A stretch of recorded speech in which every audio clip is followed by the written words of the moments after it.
Anime tears don't faze me anymore. My heart is completely made of stone, and so it won't move just because a character is crying on screen. I've seen so many characters cry that it almost means nothing for me anymore in the context of the genre. It just tells me that, oh, it's time to be sad now, I guess. It does, however, surprise me when I do find a scene that moves me emotionally.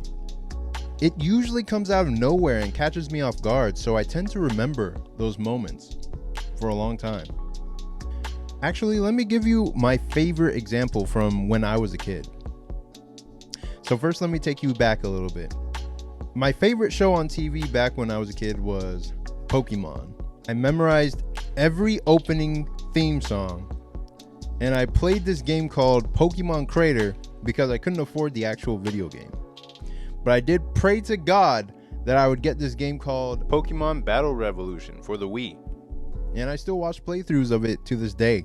Anyway, one of the most interesting types of scenes in the show were the losses that the characters would experience. When a character lost a battle, they'd usually be very gracious about it. They'd usually say something along the lines of, there, Pikachu, you did your best. And then they'd move on like nothing ever happened. It was very quick, one and done. Personally, I wanted them to linger on that moment at least a little bit longer, especially after losing the freaking Pokemon Championship. You'd think Ash would be in a depressive slump after, I don't know, 16 consecutive losses at the age of 10. Yeah, that's right, he never aged throughout the whole series. Even I thought he'd at least turned 11 when it came to the advanced series. But no, he was 10 the entire time. So in season 8 of Pokemon Advanced Battle, something interesting happened.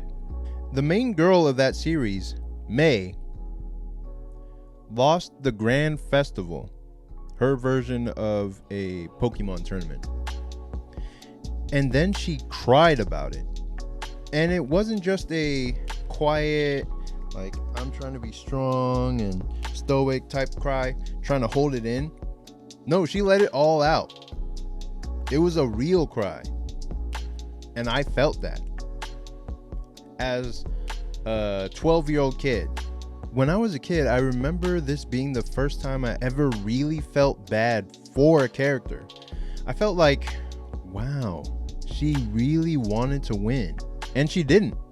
And because of the rarity of that moment, it stuck with me. I remember it to this day. To this day! And I put this in contrast to Dawn, the main girl of Diamond and Pearl. And Dawn was a big crybaby. Every episode, she'd be crying about this thing or that thing, or losing a battle, or breaking a nail, or whatever. And I was like, yo, stop fucking crying, bitch! Where? I don't wanna fucking hear it! That was about the time that I dipped out of the series. And it wasn't because of the crying. It was actually because the writing quality had dropped, and Ash wasn't the roast god that he used to be in the Kanto region. So it wasn't as fun or stimulating to watch.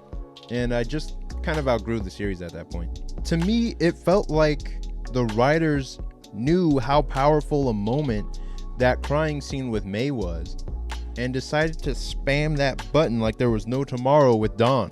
But here's the thing, that moment only worked because it was rare.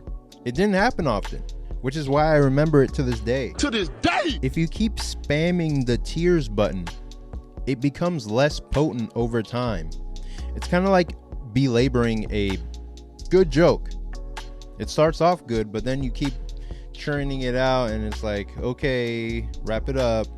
For me, it's the difference between sitting there and saying, oh wow, that was sad, and feeling nothing, and actually being so overcome with emotion that you can't say anything. In my twisted hardcore mind, if a reader can verbalize the emotion that they're feeling in the moment, that scene or that moment didn't quite hit the mark. A really strong scene or a really strong moment leaves you speechless.